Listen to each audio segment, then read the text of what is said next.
कि प्रोडक्ट उतना ही कमाल का बने। ये क्यों तुम महीनों की मेहनत डालते हो और लाखों डॉलर्स हाँ, भी। तो तुम चाहोगे कि प्रोडक्ट उतना ही कमाल का बने। ये क्यूब्स किसी बहुत ही ब्रूटल चीज के आने का साइन है। तुमने सू को धोखा दिया। हाँ, मैंने उसे धोखा दिया। मैं अपनी बेटी और मॉम की मदद करना चाहती हूँ और अब शायद नहीं कर पाऊंगी। डर लग रहा क्या है। तुम्हें ये डर नहीं है कि लोग तुम्हें पूरी जिंदगी एक विलन की तरह देखेंगे? हाँ हेलो, हमारा अगला एपिसोड सबसे कॉम्प्लिकेटेड होने वाला है। ऑफ कैमरा हर क्यूब में 3 लोग जाएंगे और बाहर सिर्फ 2 निकलेंगे। लोग एलिमिनेट किसे करना है ये फैसला लेने में मदद के लिए कुछ भी मांग सकते हैं। वो नहीं जीतेगा। 350 रिक्वेस्ट, वो भी 20 कंटेस्टेंट्स हैं। मैं बहुत थक चुकी हूँ। एक क्यूब के अंदर पूरे 10 लाख डॉलर ला रहे हैं। एक मसूस टैटू आर्टिस्ट, एक साइकिक। तुम लोग ये सारी रिक्वेस्ट पूरी कैसे कर रहे हो? पूरे सिटी में ड्राइवर्स भरे हैं। प्राइवेट जेट्स स्टैंड बाय पर हैं। हमारे लोग वॉलमार्ट और टारगेट में भी हैं। लोग मेरी इलॉन मस्क से बात करवा सकते हो? ये गैरी वे को कॉल कर रहा है। पोस्ट मलोन, तुम लोगों ने यहाँ शादी कर ली? क्या तुम मुझसे शादी करोगी? हमने सोचा शायद हम वेडिंग कर सकते हैं। ये लव आइलैंड बनता जा रहा है। वो शॉक्ड होंगे, शायद उन्हें बुरा भी लगे। बुरा? उन्हें मेरा बुरा क्यों मतलब- लगेगा?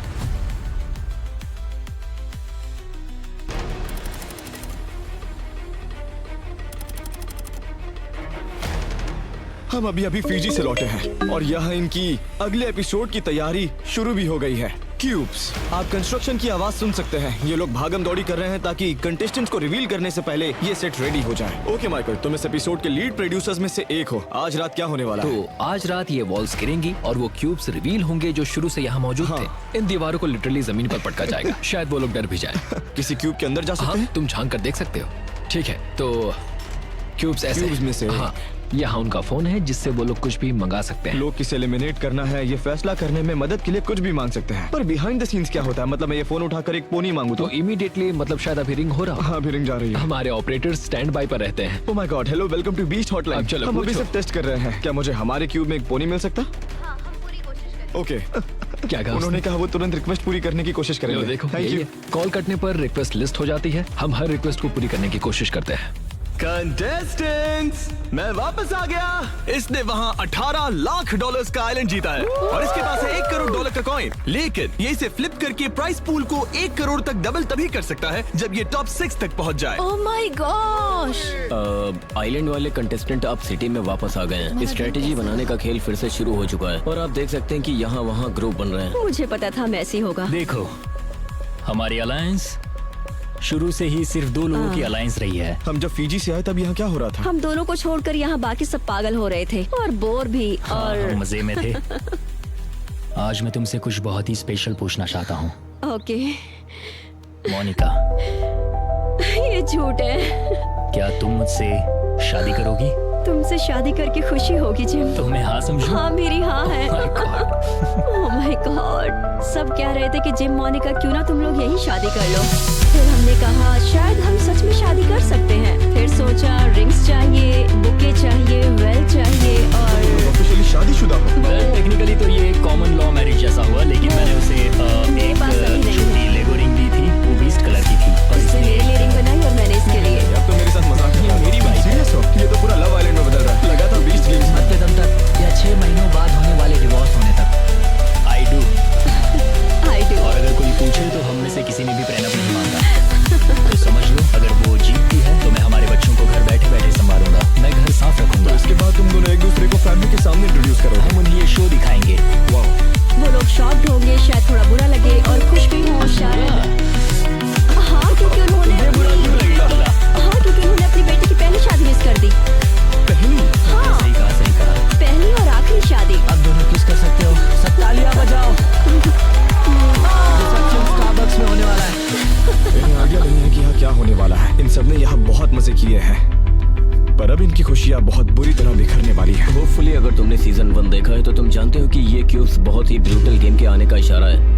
मैं चाहता था कि ये लोग क्यूब्स के बीच रहें बिना कुछ जाने, इसीलिए मैंने सिटी की एक ऐसी जगह चुनी जहाँ किसी को कोई शक न हो। यहाँ बस एक बड़ी सी दीवार है और उसके साथ एक बास्केटबॉल कोर्ट भी। क्या क्या क्या? रात के 1 बजे की हमारी मीटिंग है, तो हमें उससे पहले ही निकलना होगा। प्लीज। मैं 2 सेकंड में आता हूँ। और इस साल अलग क्या है? फर्क ये है इस साल सिर्फ 7 क्यूब्स हैं। पिछले साल मुझे लगता है 82 थे। इस साल सब कुछ बहुत अलग है। जैसे हर क्यूब के पीछे एक मकसद है, एक मीनिंग है। एक क्यूब में वो होगा जिसने 10 लाख डॉलर्स ठुकरा दिए। एक क्यूब में वो होगा जिसने 10 लाख डॉलर्स ले लिए। एक क्यूब में उस कॉइन को जीतने वाला प्लेयर होगा। एक क्यूब में सिर्फ 2 लोग और एक में शायद जिसके पास एक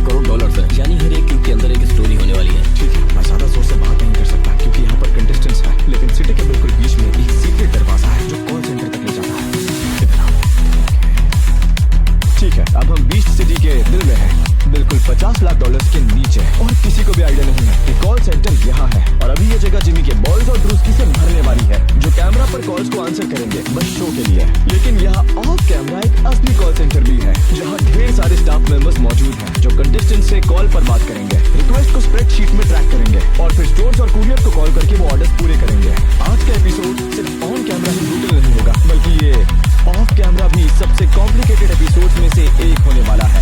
ये सब क्रेजी है। बास्केटबॉल कोर्ट के पास आओ जल्दी, तुम सबको कुछ मजेदार दिखाना है। रेडी हो जाओ रेडी। मैं बताऊंगा कब। ओके मैं अब जा रहा हूँ। मेरे ख्याल से हमें सीधे अगले गेम में जाना चाहिए।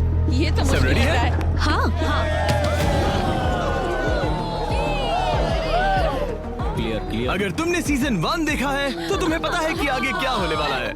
मुझे ये अंदाजा नहीं था कि उनके बाल हवा से उड़ने लगेंगे। मजा आ गया। ये क्यूब्स यार दिमाग के साथ खेलते हैं। मुझे पता था ये होने वाला है।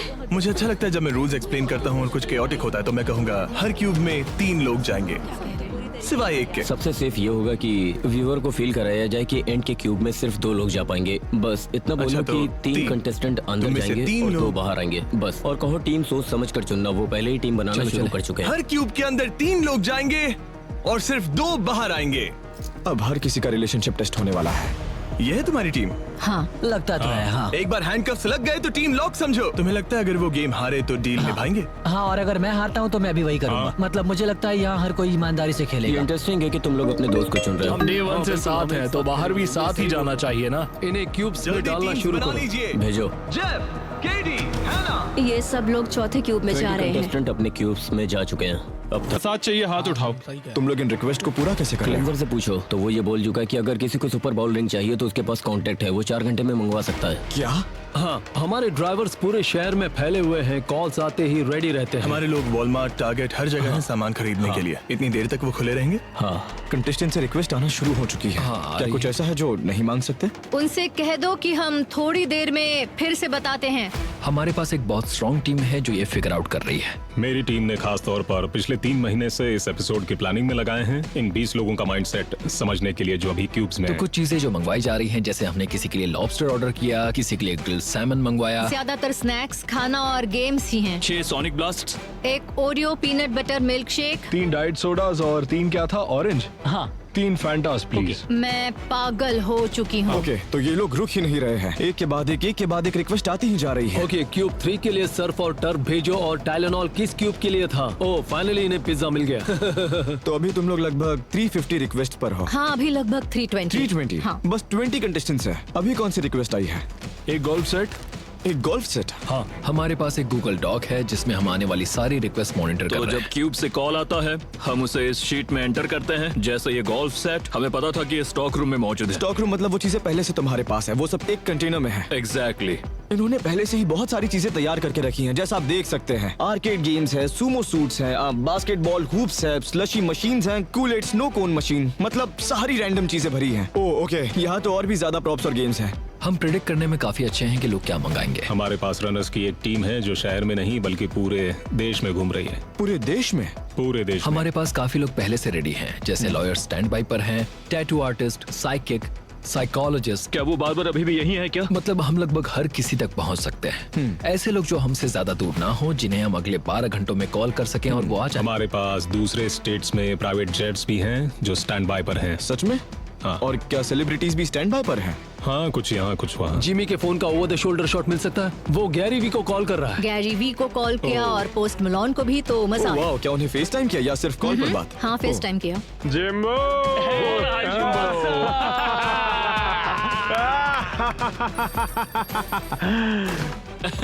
नहीं जीतने वाला, ये बंदा नहीं जीतने वाला। किसी ने अभी $10 लाख कैश मांगे हैं। वो $10 लाख को एक क्यूब के अंदर ले जा रहे हैं। ये देखो। हम चाहते हैं कि ये एक बहुत बढ़िया एक्सपीरियंस हो, खासकर क्योंकि इनमें से 7 लोग घर जाने वाले हैं। उन्हें इस गेम में अपनी आखिरी फैंटेसी जीने दो। यही तो असली मजा है, ये एक फैंटेसी है। अभी जो हो रहा है उसके बारे में तुम क्या सोचते हो? मतलब अभी तक कोई बाहर नहीं निकला है।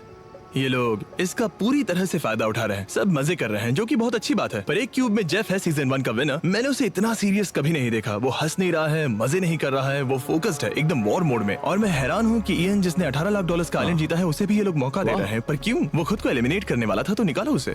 जेटी उसने भी 10 लाख डॉलर जीते हैं, उसके साथ भी ये लोग फेयर गेम खेल रहे हैं और जेसी के साथ भी फेयर गेम ही हो रहा है। बहुत सारे लोग हैं जिन्होंने पैसे जीते हैं और सोचने की बात है कि ही तुमने पहले ही लाखों जीत लिए हैं तो निकलो। पर हाँ, ये लोग उन्हें भी फेयर चांस दे रहे हैं। मेरे क्यूब में बिल्कुल नहीं। तुम ये गेम कैसे खेलते? मैं कोई ऐसा गेम खेलता जिसमें स्किल्स लगते हो। आरएनजी वाले गेम्स तो कभी नहीं चुनता। मैं कटान या कोई बोर्ड गेम चुनता जहां मुझे थोड़ा सा एडवांटेज मिले। मतलब मैं सब कुछ किस्मत पर क्यों छोड़ूं? मोनोपोली जैसे गेम में मतलब वो भी मोस्टली आरएनजी है, पर अगर तुम्हें थोड़ी बहुत भी स्ट्रेटेजी पता हो तो तुम अपने जीतने के चांसेस को 33.3% से बढ़ाकर 40% तक ले जा सकते हो। इनमें से बहुत से लोग सब कुछ किस्मत पर छोड़कर कह रहे हैं जो है सो है, कार्ड्स फ्लिप कर लेते हैं, समझ रहे हो? तो अगर तुम एलिमिनेट हो जाते तो क्या तुम भी बस एक्सेप्ट कर लेते?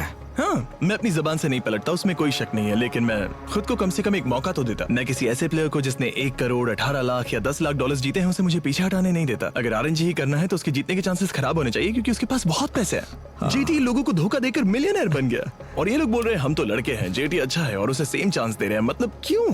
ठीक है बॉयज, हम कौन सा गेम खेल रहे हैं?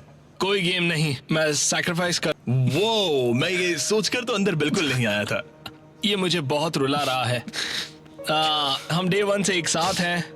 मैं उन टावर्स पर गया, अपनी फैमिली के लिए जो करना था किया। मैंने 10 लाख डॉलर्स भी जीते।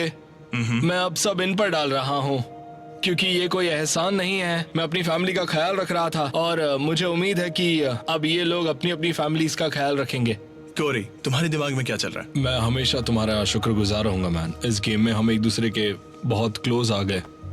मैं तुम्हारे साथ हूँ दोस्त। वाओ, मुझे लगता है तुम पहले के वीडियोस या लास्ट सीजन में इन मोमेंट से जल्दी निकल जाते थे। ओह, पिछले सीजन नहीं, लेकिन YouTube के पहले के वीडियोस में हाँ बिल्कुल। मेरी स्टार्ट के मिस्टर बीस्ट वीडियोस में स्टोरी टेलिंग तो थी ही नहीं और ये सुनकर कोई भी सरप्राइज नहीं होगा। हाँ, मैं जानता हूँ कि पहले मैं बस अंदर जाता था और कहता था ओके हैंडकफ, लेकिन अब हम टाइम लेते हैं। अब हम ऐसे मोमेंट्स में जल्दबाजी नहीं करते, हम उन्हें मौका देते हैं जिससे वो ये बता सकें कि वो क्या फील कर रहे हैं। ठीक है, जेटी ऑफिशियली एलिमिनेट हो गया है। ये जरा पकड़ सकते हो? समझ रहे हो, इस तरह से Thank हमें you. रात तक वेट नहीं करना पड़ता। थक गए हो क्या? नहीं। ओके, और तुम? मैं थोड़ा सा थकने लगा हूँ। मैं अभी फीजी टाइम पर हूँ। वो ये बात बार बार कहता है, अगर तुम महीनों की मेहनत डाल दो और लाखों डॉलर्स भी, बिल्कुल, तो तुम चाहोगी कि प्रोडक्ट भी उतना ही कमाल का बने। तो अगर थकान भी होने लगे तो उसे इग्नोर कर दो। हाँ, मुझे लगता है हमें इसका जवाब पता है। अगर ये होता है तो यहाँ से मैं एलिमिनेट हो जाऊंगा। इट्स ओके, मैंने किसी से ये नहीं तुम्हें कहना कुछ चाहती नहीं कि- कहना, इसीलिए मैं बोल रहा हूँ। मेरी बात मानो और सख्ती से खेलना। अगर नहीं खेली तो तुम्हारी मर्जी। ठीक है जिमी, अंदर जाओ। तुम्हें लगता है ये फेयर खेलकर जीत सकते हैं? मैंने पिछले साल खेला था ना। ये तुम्हारे लिए खुद को हटा रहा है। तो सारे एलिमिनेटेड कंटेस्टेंट्स यहाँ बैठे हैं। अंदर आओ। अंदर आ जाओ। मुझे पता था कि अगर मैं फिर से क्यूब्स में गया, वो भी उन लोगों के साथ गया जिनकी मैं रिस्पेक्ट करता हूँ और जिनके साथ मुझे आगे जाना था, तो मैं कोई गेम नहीं खेलता। इसलिए मैंने खुद को हैंडकफ कर लिया। मैं बस ऐसे इंसान को ढूंढना चाहता हूँ जो मेरे बेटे के इलाज में मेरी मदद कर सके। तुम ये कहते हुए इमोशनल हो रहे हो, क्यों? मुझे इलॉन मस्क से बात करनी है। क्या तुम मुझे इलॉन मस्क से फोन कॉल पर कनेक्ट कर सकते हो? मुझे लगता है कि उसके साथ टेस्ला एनर्जी, न्यूरालिंक ब्रेन, हम क्रिएटिन को ब्रेन तक पहुंचाने की कोशिश कर रहे हैं। मैं बस एक और मौका देखना चाहता हूँ। तो क्या तुम जिन लोगों के साथ क्यूब में थी उनके बारे में अपनी राय बदल दी? ओह नहीं, बिल्कुल नहीं। वो दोनों तो बहुत ही अच्छे हैं और ये बस एक गेम है। हमने एक फेयर गेम खेला और मैं बिना एक भी डॉलर लिए घर लौट रही हूँ। मतलब ऑनेस्टली बुरा तो लग रहा है। मैं रिटायरमेंट के लिए कुछ उम्मीद कर रही थी। जानते हो मैं 60 की हूँ तो मुझे उम्मीद थी कि मुझे कुछ तो जरूर मिलेगा। हम पूरी रात एक्शन के बहुत क्लोज रहे और जैक के साथ एक मोमेंट आया था जहां उसने सू के ना देखने पर कार्ड्स के डेक में छेड़खानी की। क्या तुम लोगों ने वो देखा? हाँ, स्टोरी टीम ने उसे पकड़ा, हमने उसे फुसफुसाते देखा, हमने उसे कार्ड स्विच करते देखा। तो टेक्निकली उसने चीट किया है ना? हाँ, लेकिन उन क्यूब्स के अंदर सब चलता है। हाँ एग्जैक्टली, उन क्यूब्स में कुछ भी हो सकता है। ये क्यूब्स उनके हैं, गेम उनका है, रूल्स उनके हैं और अगर वो अपने रूल्स फॉलो नहीं करते तो वो भी उनकी मर्जी। डूड, तुमने क्यूब्स में जो कुछ किया उससे तुमने हम सबको शॉक कर दिया। तुम्हारे दिमाग में क्या चल रहा था? मैं तो हैरान था। सच कहूँ तो शुरुआत में मेरा कोई प्लान ही नहीं था कि कोई चीटिंग करूं। हम दोनों को वो आइडिया एक साथ आया कि जैसे ही वो पीछे मुड़े हम दोनों किंग और एस फेंक दे, तो मैंने बस जल्दी से कार्ड बदल दिया। 1 2 3 गो। ओह मैं हार गई। क्या तुम्हें डर है कि लोग तुम्हें जिंदगी भर एक विलन की तरह देखेंगे? आप ऑनेस्टली मैंने इस पर ज्यादा सोचा नहीं है, क्योंकि इस गेम का मकसद सिर्फ ये है कि किसी को खुद को हैंडकफ कराने पर मजबूर करो, वही एक रूल है। देखो जैक और मैंने जो भी किया, हमें सू से कोई दुश्मनी तो नहीं है, लेकिन मैंने यहाँ जो भी किया है वो अपनी फैमिली के साथ टाइम बिताने के लिए किया है। अब अपनी रिटायरमेंट के बारे में क्या करोगी? डर लग रहा है। मैंने हमेशा 2 जॉब्स किए हैं। मैं मेहनती हूँ बहुत ही ज्यादा, पर कभी इतने पैसे मैं जमा नहीं कर पाई कि मैं फाइनेंशियली सिक्योर हो सकूं। शायद मुझे काम करते रहना पड़ेगा। बुरा लगता है, मैं मॉम और बेटी की मदद करना चाहती थी, लेकिन अब नहीं कर पाऊंगी। कई महीनों बाद मैं घर बैठे टीवी पर ये मोमेंट देख रहा हूँगा, ये जानते हुए कि आगे क्या होने वाला है, और वो भी यही करेगी, उसे सच पता चलेगा। मुझे लगता है शायद ये पहली बार है जब मैंने सोचा कि मैं जो कर रहा हूँ वो टीवी पर कैसा दिखेगा। हाँ, ये देखने सुनने में बहुत बुरा है। उम्मीद है अब तक हमने इतना अच्छा काम किया कि लोग समझ सके कि ये गेम कौन कौन खेल रहा है और ये कैरेक्टर्स कौन से हैं। अब वक्त है कि ऑडियंस भी इन्हें प्यार करे और साथ ही इनसे नफरत भी। और अगर 2-4 लोग जैक जैसे कुछ करते हैं तो बन गया हमारा शो, हो गया बढ़िया गेम, या जेफ प्रॉप्स की भाषा में कहें तो अब होगा शोडाउन। अभी बज रहे हैं 6:13 और क्यूब वाला एपिसोड अब तक खत्म नहीं हुआ, लेकिन आप देख सकते हैं कि जो लोग एलिमिनेट हो चुके हैं वो एक दूसरे को कंधा दे रहे हैं। यार ये गेम ब्रूटल है। वो कैटी है। वो पक्का कैटी का ही चिल्लाना था। वो गिर गई। हाँ वो भी जोर से। मैं जीत गई। तुम ठीक हो? तुम ठीक हो ना? शाबाश मैं जीत गई। तो हम मोनिका को बस आगे भेज रहे हैं। बेसिकली अभी यहाँ जेसी वर्सेस जिम है। हम 52 कार्ड्स की एक गड्डी लेंगे, उन्हें नीचे फैला देंगे, एक एक करके कार्ड उठाएंगे और एंड में जिसका स्कोर सबसे ज्यादा होगा वही यहाँ रुकेगा। जिमी रास्ते पर जादू करने वाले की तरह दिख रहा है। ओ ब्रो, ये सबसे खराब कार्ड है जो वो उठा सकता था। हाँ, yes. Oh my God, yes, let's go. इसे कहते हैं बाल बाल बचना। ये कितने क्रिंज हैं। ये बहुत क्रिंज है। तो अब जो भी इस निकालेगा वो हार सकता है। आई एम सॉरी जेसी, पर अब तुम्हारे जीतने के कोई चांसेस नहीं है। खेल खत्म। प्यार अमर रहे। मैं कॉइन मोनिका को देता हूँ। अगर जिम खुद को एलिमिनेट करे तो।